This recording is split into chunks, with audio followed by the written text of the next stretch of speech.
Important events हो रहे हैं और प्रेशर है पाकिस्तान के ऊपर, प्रेशर हालात का प्रेशर है। राजनाथ सिंह जो कि इस वक्त होस्ट हैं इंडिया में एससी और डिफेंस मिनिस्टर्स के, उन्होंने तमाम डिफेंस मिनिस्टर्स से तो हाथ मिलाया है, लेकिन उन्होंने चाइनीज़ डिफेंस मिनिस्टर से हाथ नहीं मिलाया। तो बहुत बड़ा फ़र्क है। इंडिया आज मैं समझता हूँ कि एक सेकंड टाइगर है एशिया के अंदर। पाकिस्तान की तो एग्जिस्टेंस नहीं है। अगर हम सी पैक की बात करें या दूसरे चाइनीज प्रोजेक्ट जो पाकिस्तान में चल रहे हैं उनकी बात करें तो कहीं ना कहीं ये नजर आता है कि चाइना फायदा डायरेक्टली या इनडायरेक्टली उठा रहा है। 3-4 सालों से पाकिस्तान के अवाम को जो बता रहे हैं और इस तसलसल कंटिन्यूटी के साथ आप झूठ बोल रहे हैं। अगर हम दूसरों का मोहरा बनते रहेंगे, दूसरों के दूसरे कंट्रीज की दूसरे पावर्स के कहने पर चलते रहेंगे तो शायद पाकिस्तान की हालत कभी बेहतर नहीं हो पाई। ये लेकिन ऑयल का इशू था ना, तो इंडिया ने पोजीशन ली कि वे अमेरिका के इत्तेहादी हैं लेकिन वो ऑयल लेंगे रशिया से, तो जहां अच्छा फैसला होता है तो हम अप्रिशिएट करते हैं। पाकिस्तान अपनी हिस्ट्री के सबसे जो है बदतरीन दौर से गुजर रहा है आइसोलेशन के हवाले से। कह रहे हैं कि हम कश्मीर तो हमारा था ही, ठीक है, इंडिया वाले अब ये कह रहे हैं। हाँ, अब हम गिलगित बल्तिस्तान भी लेंगे और बलूचिस्तान को हम आज़ादी भी दिलवाएंगे। पाकिस्तान ने बलूचिस्तान को बंदूक के सर पे लिया। आप तमाम वाकयात को गौर से देखें, लगता यह है कि पाकिस्तान की पॉलिसी आइसोलेशन है और लेक्चर भी ऐसी ऐसी चीजों पे देते हैं जिनका दुनिया में कोई जो है वो अब रेलिवेंट नहीं है।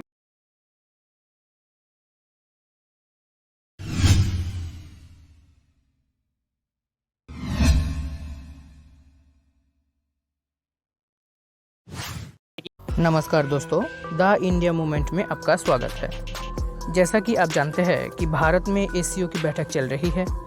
इस बैठक में भाग लेने के लिए विभिन्न देशों के प्रतिनिधि भारत आ रहे हैं।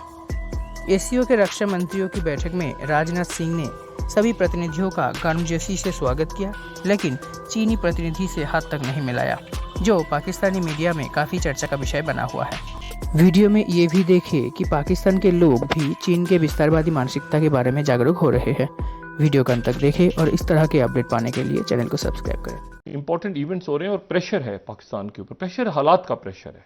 ये जो शंघाई कॉरपोरेशन ऑर्गेनाइजेशन का जो इजलास भारत में हुआ है, राजनाथ जी ने उनको ना सिर्फ उनके साथ नामुनासिब अल्फाज इस्तेमाल किए, अपनी जो उनकी स्टेटमेंट है उसमें उनको वो अल्फाज डालने की जरूरत नहीं थी जो उन्होंने अल्फाज उसमें डाले कि जी कोई, और फिर उसके बाद उसको दुनिया भर की मीडिया ये स्टेटमेंट्स आती हैं तो बड़े डिप्लोमेटिक अंदाज में ये स्टेटमेंट्स जारी की जाती हैं।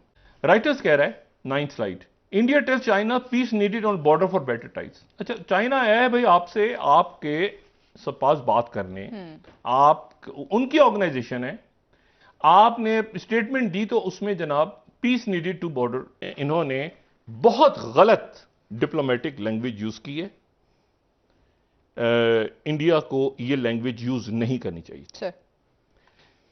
या तो जाके लड़ें भाई, आप लड़े ना जाके, आपने क्यों बुलाया है?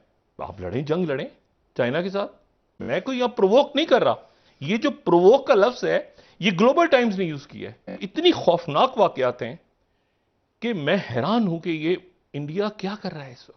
राजनाथ सिंह जो कि इस वक्त होस्ट हैं इंडिया में एससी और डिफेंस मिनिस्टर्स के, उन्होंने तमाम डिफेंस मिनिस्टर्स से तो हाथ मिलाया है, लेकिन उन्होंने चाइनीज़ डिफेंस मिनिस्टर से हाथ नहीं मिलाया।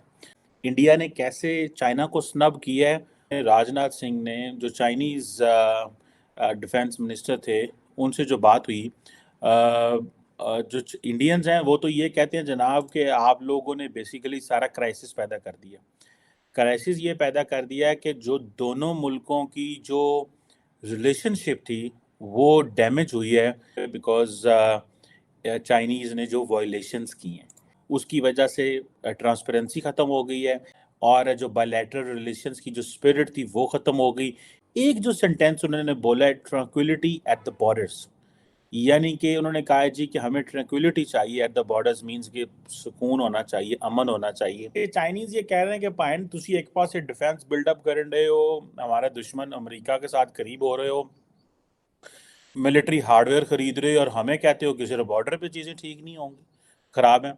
सो इंडिया के जो डिफेंस मिनिस्ट्री है उसने जो अपनी प्रेस रिलीज जारी की वो चाइनीज़ कहते हैं ये प्रोवोकेटिव है। राजनाथ सिंह का हाथ ना मिलाना ठीक है जी। और नमस्ते करना इटसेल्फ एक जारी बात है।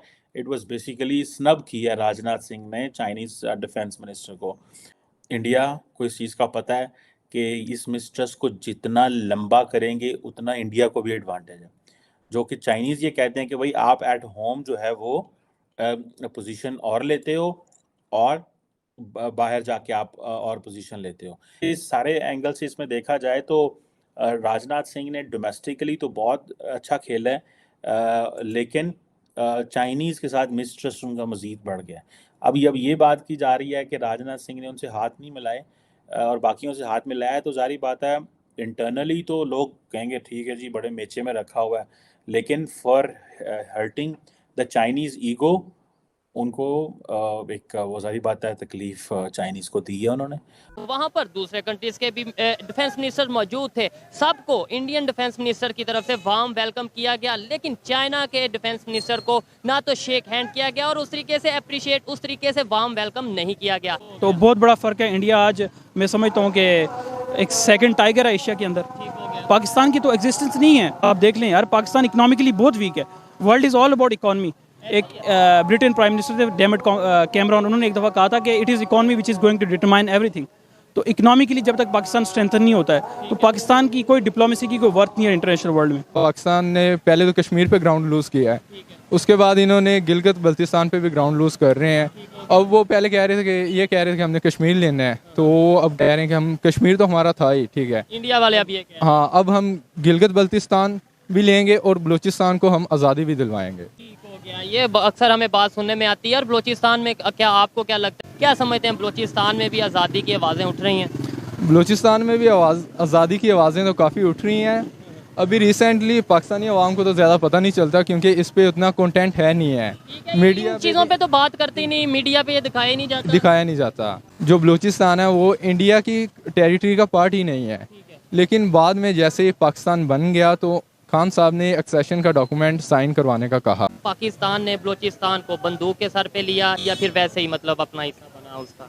मेरा ये ख्याल नहीं है कि पाकिस्तान ने अगर हाँ जो डॉक्यूमेंट का वो साइन करवाया था पाकिस्तान, वो गलत था। अगर वो आपके साथ नहीं रहना चाहते थे तो आपको बाय फोर्स उनको नहीं लेना चाहिए था। पाकिस्तान अपनी हिस्ट्री के सबसे जो है बदतरीन दौर से गुजर रहा है आइसोलेशन के हवाले से। यानी आइसोलेशन का मतलब ये है कि आप अगर पूरे पाकिस्तान की हिस्ट्री देखें राइट फ्रॉम 1947 से अब तक, तो कोई ऐसा दौर नहीं रहा है जहां पाकिस्तान इस तरीके से बिल्कुल अलग थलग, बल्कि दीवार से लगाना जिसको कहते हैं, दीवार से लगा हुआ हो। तो इस पे तो किसी का इख्तलाफ है ही नहीं, चूंकि सवाए चीन के बाकी कोई मुल्क भी ऐसा नहीं है जिसके बारे में आप दावे से कह सकते हैं कि इसके साथ हमारे डिप्लोमेटिक रिलेशनशिप जो है उनमें ये गर्मजोशी है। जब आप कभी इस तरह की आइसोलेशन की सिचुएशन में चले जाते हैं तो आपका जो है रवैया, आपकी जो फॉरेन पॉलिसी के जो टैक्टिसेस हैं, उसके जो बुनियादी जो फंडामेंटल्स हैं, वो चेंज होने शुरू हो जाते हैं। लेकिन यहाँ ये हो रहा है, अगर आप तमाम वाक़यात को गौर से देखें, लगता ये है कि पाकिस्तान की पॉलिसी आइसोलेशन है।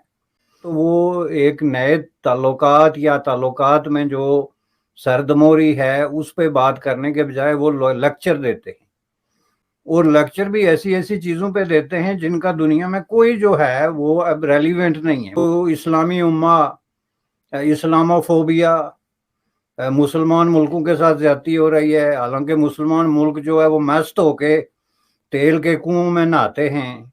तो इस हवाले से ये लगता है कि उनकी पॉलिसी में कोई या तो कोई तब्दीली नहीं आई या फिर उनको नजर नहीं आ रहा कि हम जो है वो किस कैफियत में पहुंच गए। राजनाथ सिंह जो इंडिया के हैं, उन्होंने उनको ये कहा दहशतगर्दी ना हो और हमारे जो ताल्लुकात हैं वो बेहतर हैं। सिर्फ इसी सूरत में हो सकता है कि बॉर्डर के आर पार कोई दहशतगर्दी ना हो।